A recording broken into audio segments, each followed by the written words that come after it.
উপস্থাপনের জন্য বিশেষভাবে অনুরোধ করছি বাংলাদেশ ক্রিকেট বোর্ডের সম্মানিত পরিচালক আমাদের বরিশাল বিভাগের গর্ব, যিনি ক্রিকেটকে সামনের দিকে এগিয়ে নিয়ে যাচ্ছেন। আজকের এই বরিশাল চ্যাম্পিয়নের কর্ণধার জনাব মোহাম্মদ মিজানুর রহমানকে বিশেষভাবে অনুরোধ করছি খেলোয়াড়দের উদ্দেশ্যে কিছু কথা বলবার জন্য।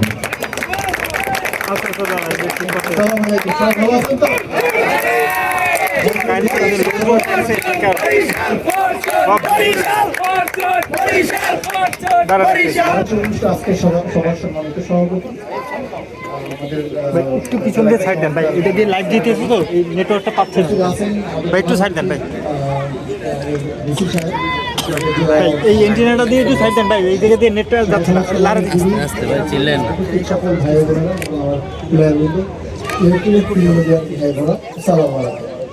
আশা করি সবাই ভালো আছেন। আমরা বহু প্রতীক্ষিত 12 ইয়ার্স পরে মনে আমরা এই অবসরটা পেয়েছি। লাস্ট 12 বছরে কোনো খেলা হয়নি। স্যারকে ধন্যবাদ যে আপনি একটা উদ্যোগ নিয়েছেন এবং আমাকে যখন বলেছেন আমি কিন্তু তখনই না বলে আমি চেষ্টা করি, তখন কিন্তু আমি ডাইরেক্টর হইনি। স্যার আমাকে বলছে যে খেলাটা একটু আমার সাথে আমি তার সাথে আসি এবং থাকবো। খেলাধুলার জন্য যেই রাখুন না কেন আমাদের সাথে পাবেন। ক্রিকেট হোক, ফুটবল হোক, এটা কাবাডি হোক, হোয়াটএভার আপনারা ডাকলে আমাকে পাবেন। আমি ক্রিকেট বোর্ডের ডাইরেক্টর বলতে কথা না, আপনারা যে ধরনের খেলা হোক আমাকে পাবেন ইনশাআল্লাহ। খেলার জন্য সবসময় দোয়া করবেন। দেখেন আমরা বিপিএল এ যেমন চ্যাম্পিয়ন হয়েছি, এখানেও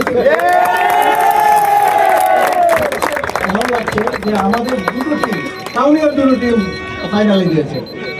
ধন্যবাদ জানাচ্ছি যে যারা আজকে রানার আপ হয়েছে তাদেরকে ধন্যবাদ জানাচ্ছি। তারা অত্যন্ত সুন্দর খেলেছেন, বাট এতটা তারা পর্যন্ত ধারণা ছিল না, একটু ধৈর্য ধরে আমরা আরেকটু বেশি সময় খেলা দেখতে পারতাম। বৃষ্টি কিন্তু হচ্ছিল না। তো আশা করি নেক্সট টাইমে আরও অনবদ্য খেলা উপহার দিবেন এবং ভালো ভালো টিম গঠন করুন।